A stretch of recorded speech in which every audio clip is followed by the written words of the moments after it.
Hello, I'm Todd Phillips, the editor of Canadian Auto Dealer. We're here today with Glenn Pasch, the CEO of PCG Digital. Glenn's a well-known industry expert speaker. You may have seen him at NADA, Digital Dealer. His company also has his own roadshow that we've attended in the past. And his company provides digital strategy, digital marketing advice for dealerships, large and small. And so, Glenn, I thought I'd touch base with you to get a sense of the situation in the U.S. with dealers, maybe any advice that you could provide north of the border. Up here, it's a bit of a train wreck across the country. How bad it is, how bad the derailment is, really depends on where you are. It's not exactly an even picture across the country. But if you could first start by bringing us up to date on what is life like for the dealers right now in the U.S. Oh, great. Well, first off, thanks for having me. I really appreciate the time. So it's very similar to what you just said for in Canada. It's depending on where you are. I'm based in New Jersey, so New Jersey and New York are really part of, it's almost the coasts are the epicenters, or where there's a high concentration. So immediately dealerships were shut. But we have clients in the Midwest and where showrooms are still open. So New Jersey and New York opted initially to only be open for service, again following all of the routines of safety and cleanliness, and then they allowed them to go to sell cars as long as they were online, meaning phone, everything was communicated, and then it was just a one-on-one pickup or a one-on-one drop-off. And I think that came out of the state governments and from dealers. The dealers pushed back saying, well, what happens if the people who are essential jobs, people going to work in the grocery stores or working in the hospitals on the front line, what happens when their car breaks down or if they need a new one? So I think everyone came to that resolution. But as I said, I have other dealers that are open. They're selling. People are coming to the showroom, and yes, they're following all of those strict policies, but their volume's just down. They're selling, but volume's down. So again, that's sort of where we're at, and now things are starting to ease up to some sort of in certain areas, and we'll see over the next few months the palette of the consumer of wanting to go in, especially if they were locked down in one of those regions. Well, thanks for the update. It sounds very similar here. It's very much a mixed bag for sure. One thing though, for dealerships that are operating during this, it doesn't mean if the showroom's closed that they can't still sell, market online. Your company provides a lot of advice to them, particularly in digital marketing. So in the midst of this, there's a couple things. What message do they get out there? I guess they have to be sensitive to the climate, and don't want to have any message that's offside that's going to tick off potential buyers. But they have to keep that funnel going. People are online. There's maybe not as much volume of shopping, but there's still a fair bit, according to some of the research I've seen, of people who are shut in and looking and browsing. So what would you say for dealers in terms of their digital marketing right in the midst of this pandemic? What tips would you provide to them? Well, it's a great question. So, and yes, I agree with you, because we've seen our clients, they've paused certain marketing. Maybe they've cut back on some of their spend on let's say pay-per-click style advertising, but they've stayed with SEO because they realize that people are coming to their website, and the traffic to those clients that have maintained their spend of some of their marketing, they haven't seen a drop off as much, where we've seen people who have cut their marketing went down. So that would be my first message to dealers: is don't strategically cut. And if you need advice, you can always reach out to me. I can walk you through. But we've seen people who have stayed on social media advertising, and SEO has really benefited from having that interaction. Now, to the second part of your question is what messaging? Well, first, you definitely need something on the website explaining how you're handling your business during COVID. What security measures you're doing in terms of safety, cleanliness, what you're doing in terms of, if your showroom is closed, how you're handling sales, and here's our process, and literally mapping it out. I've seen some dealers that have just thrown up a banner that says, oh, well, we're sanitizing our showroom, but they're not explaining. In this time, everything is such unrest or unease or confusion. I think I'd rather you go overboard explaining through video or on your website what hours you're open, how you're handling your business, how you're sanitizing, how you're being safe, to make sure that if somebody drops their vehicle off, let's say for service, how comfortable are they that it's going to be clean, whatever that means to the dealer in your part of the country. How are you returning it clean? So I think you had mentioned earlier before we got started, the price. Hey, come on down. We're going to have a good deal. That's not resonating because one, people aren't coming down. And so you have to really think about the fact that you no longer have the ability to just say, hey, come on in and we'll talk about it. So one, I have to handle things online. I have to give them information now that maybe I didn't before, right? I waited for them to come to me. But it is that we're empathetic. I think if anything, it is how we're doing business. We understand that you're locked in, so to speak, and you're concerned about that. So I would be empathy, concern, part of the community, and explain how your business now is different than what it was before. That's some great advice. I've seen some of that, examples of that on dealership social media sites, for instance. So maybe on the website, but I've seen things on LinkedIn, and for example, where they'll post pictures. When you come in and drop off your car, it goes into this plastic bag sealed here, and there's actually a desk, someone sitting there with a mask, and we'll return your keys. We do this, so they're actually showing, not just telling, to help with that. They're also doing, as you mentioned, some of the social stuff around what they are doing in the community. I'm sure dealers have always been big to give back to their community. So up here, they're doing things, for instance, like donating masks. So there's pictures of their, delivery vehicles dropping off masks to first responders, that kind of stuff. So the work that dealerships can do, I guess it makes sense. It sounds like apart from the harder marketing, the paid marketing, some of the softer stuff is important, I think, to keep that connection to their customers, right?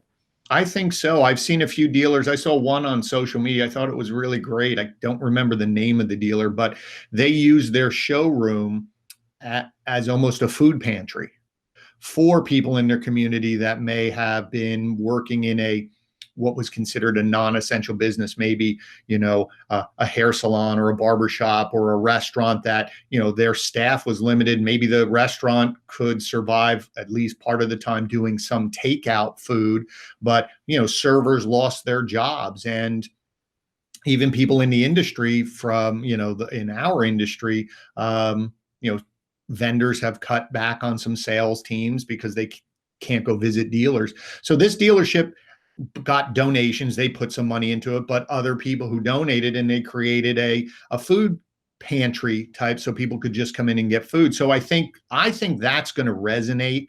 I think on the other side, I recently wrote an article, 2 articles that are on the PCG Digital site. One was, why did it take a pandemic to push everybody to digital retailing? But the other one is what are we going to take forward? What are we going to take forward? Things have changed. We can't go back, but could we figure out a way to bring that empathy? Because I think people are going to really support local businesses. And I think the more that a dealership can be seen as local, because they are, but sometimes people misunderstand and go, oh, that Ford dealer is they're not local, but they are. So to your point is the more that they can do these soft things, I think that's going to resonate long-term when we come out of this, to say they cared, so I'm going to buy my car from them. You led perfectly into my next question, which is really the future. So we've talked a bit about the state of the way things are now, how dealers are operating during the pandemic, and how they should market to keep that pipeline of information going to their customers. But beyond this is going to be transformative. We've interviewed a lot of the digital retailing players from Roadster to Moto Insight to Dealertrack's digital retailing, and asking them about, the inquiries they've had from dealerships. A lot of people in the industry, yourself included, have been advocating for a more digital experience, a more seamless customer buying journey. It's not new terrain. I've been to a lot of the events at NADA, the different conferences. We've heard about it for years, but this is sort of forced dealers sort of to fast track to actually figure out the nuts and bolts of making it happen. So that's one thing I think that will continue. But what else do you see in terms of, that and other, issues going forward, how this is actually going to be more transformative than just a temporary crisis management situation? Well, great. Yeah, I think right there, your final little comment right there, I think that's going to be the big disconnect, is that people are going to jump into it as a quick fix because I have to right now. And then as soon as it's over, okay, we can get rid of it and go back. I think once you give customers a taste of the fact that maybe it's not fully buying the car online, because I don't believe there's a large group of people that want to do all of it, because I still think they like part of the dealership experience. I think it's more that I could save time in the dealership by going through some of these. And then when I interact with you, you remember what I shared with you and you pick up where I left off. I think that's where the win is. And so the dealers that have been doing it previously, I think they definitely have an advantage right now, just because they've thought through it, where some dealers now are just panicking. So I've spoken to some of our friends who are at the digital retailing tools, and they said the same thing. People are calling up. But to your point is that this is not just plug on some technology on my website and I'm digital retailing.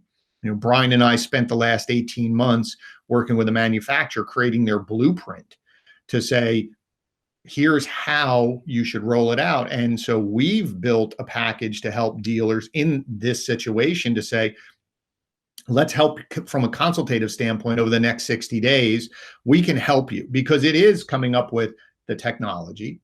It's how does it integrate with your website? How do you market it to tell people what's in it for them, how it works? And then more importantly, how do you actually build your processes on the other side to actually make it work? Because I don't think you can ever go back. I don't think you can go back. I said yesterday to someone else, can't put the genie back in the bottle. This is what people have been wanting, and now you got forced. I think customers will stick with you even if you stumble through it while you figure it out. But if you give them a taste of this and then take it away, I think you're dead. I think it's going to be horrible for you to just drop it all. So I think a year from now, it's just going to get better and better and better. And the ones who've been doing it are just going to get better. And they're going to get feedback from customers that go through it and say, well, we like this part, we didn't like this part. And probably the next full buying cycle, 3 years from now, I think there's going to be a huge amount of people that are going to expect that type of interaction, speed, ease, mostly online. So I think that is the future. I just think that this sort of pandemic thing forced the hand of a lot of people off the edge of the pool. You make some great points, and the vendors that I talk to in the digital retailing space say it's 20% technology, 80% process. So that leads into my next question. It's going to be very difficult. And let's just talk about the human capital side of this, because you're talking about a change management issue. You've got people who've been doing stuff a certain way for their careers, whatever age or how much experience they have. Now you have to say to them, great, you've been valuable and this process has worked, but we're moving to a new process that's more consumer focused. It's a more consultative sales process where you don't have all the information, they have it. It's a change. So what does that mean for training? Because I'm sure that's a part of the roadmap Right. that you're working with the OEM, and even some hard decisions around the human capital, who's going to make this transition and who won't, because not everyone's going to buy in. And if your teams are change resistant and want to cling to the old ways, they're going to make it flounder or fail. So how do you deal with that part of it? Well, your point of 20% tech, I'm 100% on. But I would say out of that other 80%, 50% of that is leadership, right? So it has to come in that sort of pilot program that we went through for the manufacturer. The ones that worked started at the top that said, yes, we are, and they put their foot down. Right? If you let the team tell you, well, I don't really want to do it, or I'm going to try it a different way, or you can't dip your toe in the water on this. That's what a lot of dealers were doing through the tech on the website, dip their toe in the water. But then as soon as someone interacted, or when they got to the store, it was, well, whatever you did before, we're just going to leave that. We're going to go back to our tried and true way of doing things. I think it's going to just be a better experience for customers. I don't think it's going to be as difficult as people want to think it's going to be. I think it's just going to change some of the dynamics, meaning that a salesperson is going to have to take care of more. I actually think realistically, it should be easier. If I was a salesperson and I already knew that you wanted to lease that specific vehicle for 36 months, and you were going to put this down, and this was your trade-in, and you picked a couple incentive you've already told, I don't have to ask you those questions. Like, to me, they should be embracing this, because I don't have to ask you, are you leasing, you're buying? What are you thinking of putting down? And do you have a trade? Like all of that is going to be done. I'm going to get that information. And now when you come in, I'm going to pick up where you left off. You like it. I like it. Speeds it up, easier, faster. Now I can go sell somebody else. So I think it's more just I don't think a lot of, in terms of the process, I don't think people have explained it in a way to say, this is going to make it easier, salesperson. It's what you had said is some people are out there going, oh my God, it's a change. People are going to lose their job. You can't do this. And it becomes this fear. So everybody goes, well, wait a minute, I'll put my hands up. Versus if I could get you in front of double the amount of people, wouldn't you want to do that? And people will go, and you have the opportunity to make twice as much money. People are like, how does that happen?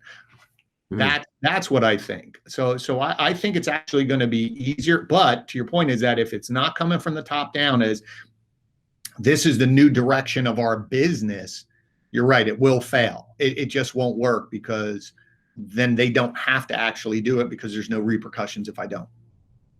It's interesting. One of the that's great advice, by the way. I think the leadership part particularly is so key. Well, one thing I do hear from people on the digital retailing front, and this is sort of a car dealer industry-wide thing, is to say, well, it's not going to work because, X percentage of the time when someone comes into the dealership thinking they want a car, they actually drive off the lot with another one. So I help them steer them towards that. So that's one of the things where they feel that maybe the consumer is self-selecting down a funnel, but they're down a bad path, or maybe they may not have that inventory, whatever it might be. It seems to be a sense of, that I know better than the consumer. And so how do you deal with that sort of approach? I mean, even if they do narrow the funnel and they end up in another vehicle, doesn't mean it didn't work, right? So. Right. No, I think the problem, that mentality that you just spoke about, when people don't want to change and they're holding on, they always focus on the 20% or 15% of the issues, right? The problems. But if you look at it, 80% of the time, people are, even if they're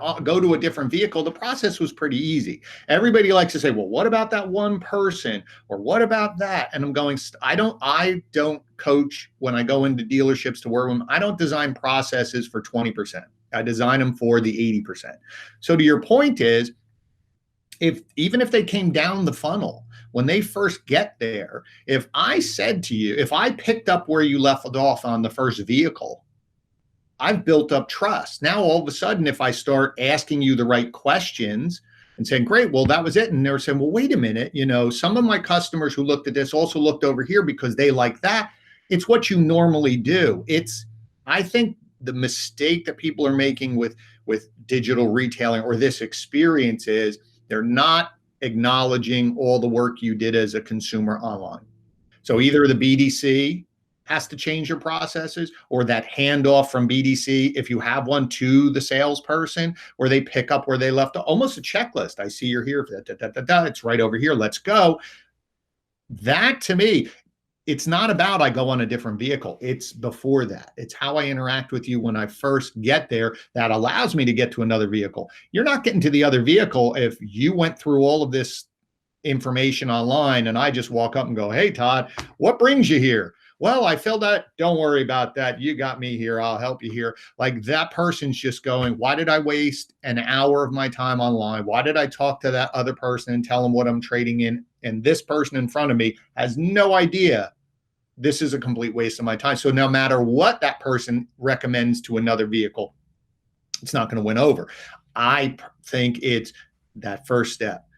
This tool, any of your tools, if you're marketing that it's going to save you time, you're going to market that it's easy. And when they interact with your team, you get that information and you're talking about what that person did. And then when they show up, you acknowledge what they did and you pick, it's almost like you ordered. Like when you pick up food, they go, okay, you ordered this. And you're like, yep. And they go, okay, give me my food. Same thing. You ordered this car, you're trading in this. This is this. I noticed you didn't do this. We'll talk about that. Let's go. I think that's really the key. It's this concept of not do they fully want to buy. I also think dealers get caught up in, well, how many people are really going to buy a car online? You're missing the point.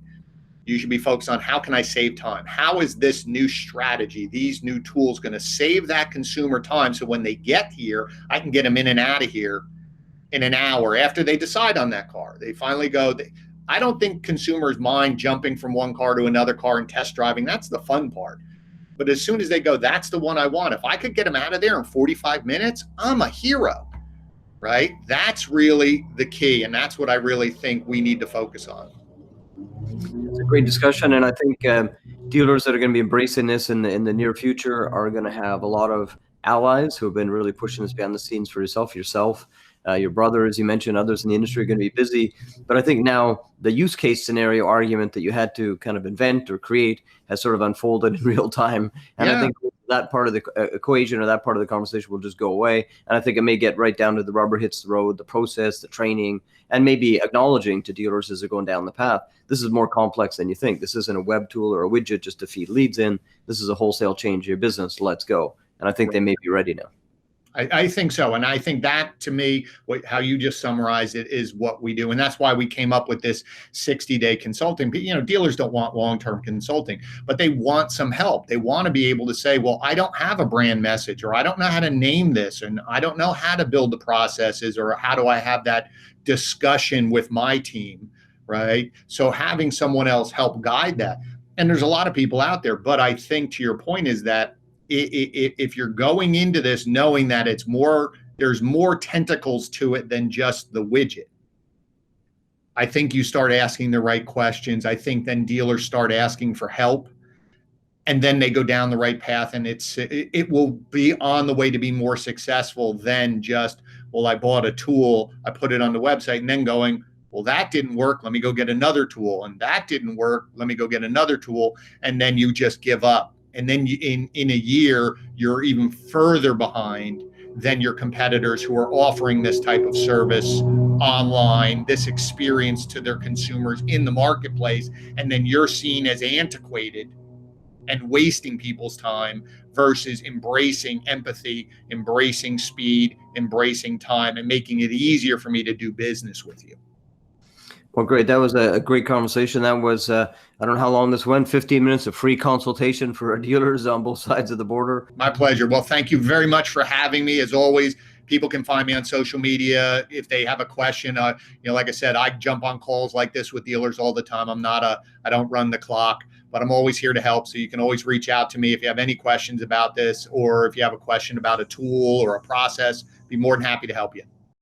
Awesome. Thanks, Glenn. That's all we have for today. Thank you. All right. Appreciate it. Okay. Signing off.